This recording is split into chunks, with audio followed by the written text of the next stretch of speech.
दोस्तों, दिनाक्षी short hand में आपका स्वागत है।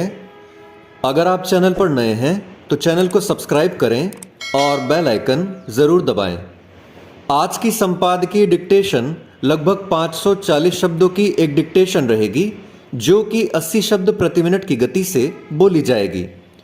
अगर आपको इस डिक्टेशन की गति को 100 शब्द प्रति मिनट करना हो तो आप YouTube पर स्पीड के ऑप्शन में जाकर स्पीड को 1.25 कर सकते हैं। इस डिक्टेशन की आउटलाइंस आप हमारे टेलीग्राम ग्रुप से प्राप्त कर सकते हैं। टेलीग्राम ग्रुप का लिंक वीडियो के डिस्क्रिप्शन में और चैनल के अबाउट सेक्शन में आपको मिल जाएगा। तो चलिए डिक्टेशन को स्टार्ट करते हैं। डिक्टेशन 5 सेकंड बाद स्टार्ट होगी। Ready, start.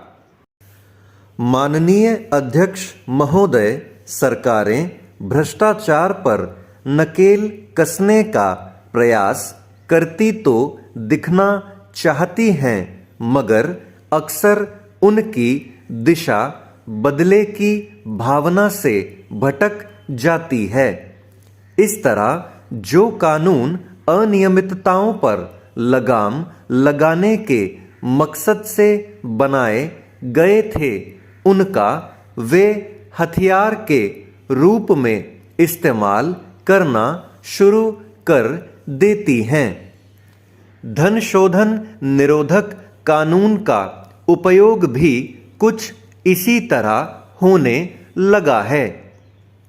अगर किसी को सबक सिखाना है तो बिना सोचे समझे उस पर इस कानून का इस्तेमाल कर दिया जाता है। इसे लेकर लंबे समय से आवाजें भी उठती रही हैं। कुछ विपक्षी दल खुलकर आरोप लगाते रहे हैं कि सरकार प्रवर्तन निदेशालय का उपयोग उन लोगों के खिलाफ कर रही है जो उसके विरोधी हैं। इसे लेकर अब सर्वोच्च न्यायालय ने भी नाराजगी जाहिर की है। उसने कहा है कि अगर सरकार इसी तरह इस कानून का बिना सोचे समझे इस्तेमाल करती रहेगी तो यह कानून अपना प्रभाव खो देगा। अदालत ने स्पष्ट कहा कि आप इस कानून का उपयोग हर किसी को सलाखों के पीछे भेजने के लिए नहीं कर सकते। अगर 100 रुपए और 1000 रुपए की अनियमितताओं पर भी इस कानून का इस्तेमाल करेंगे तो यह उचित नहीं है। यह अदालत की तरफ से सरकार को असहज करने वाली एक और टिप्पणी है। चेंज।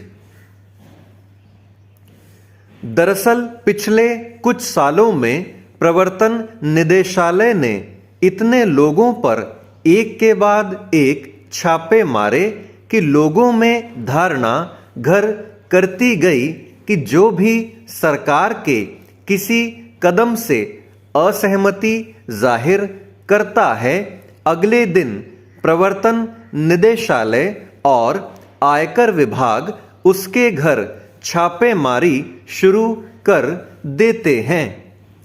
पिछले साल के केवल मार्च से सितंबर के बीच 175 सांसदों और विधायकों के खिलाफ भ्रष्टाचार निरोधक कानून और 14 के खिलाफ धन शोधन निरोधक कानून के तहत मामले लंबित हैं। यह तथ्य पिछले साल अदालत के समक्ष पेश किया गया था। अभी जिस मामले की सुनवाई करते हुए सर्वोच्च न्यायालय ने सीबीआई को फटकार लगाई, उसमें एक कंपनी के खिलाफ धन शोधन का मामला दर्ज किया गया था। आरोप था कि कंपनी ने सरकार की शर्तों का पालन नहीं किया। सर्वोच्च न्यायालय ने कंपनी मालिक की गिरफ्तारी पर रोक लगा दी। छिपी बात नहीं है कि पिछले कुछ सालों में प्रवर्तन निदेशालय, आयकर विभाग और सीबीआई की छापेमारियों के चलते उद्योग जगत में खासी नाराजगी दिखाई दी है। उनका कहना था कि इस तरह उनके लिए कारोबार करना मुश्किल होगा। चेंज। राजनेताओं और उद्योगपतियों की कर चोरी, अनियमितता और काले धन को सफेद करने की करतूतें छिपी नहीं हैं। उन पर लगाम लगानी ही चाहिए, मगर चयनित ढंग से की जाने वाली कार्रवाइयां संदेह और सवाल पैदा करती ही हैं। केवल कुछ लोगों को चिन्हित करके भ्रष्टाचार निरोधक कानूनों का उपयोग किया जाएगा तो इनसे संबंधित महकमों पर सवाल उठने स्वाभाविक हैं। कानून कोई भी हो, उसके दायरे में सभी लोग समान रूप से आते हैं, मगर सरकारें इस तकाजे को शायद नहीं समझती। यह अकेला कानून नहीं है जिसका बेजा और बेधड़क इस्तेमाल किया गया है।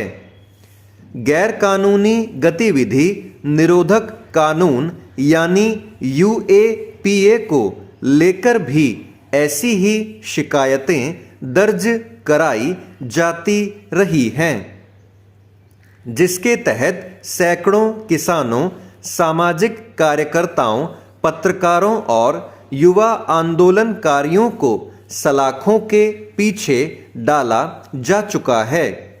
उनमें से बहुतों का दोष महज इतना है कि उन्होंने सरकार के किसी फैसले का विरोध किया।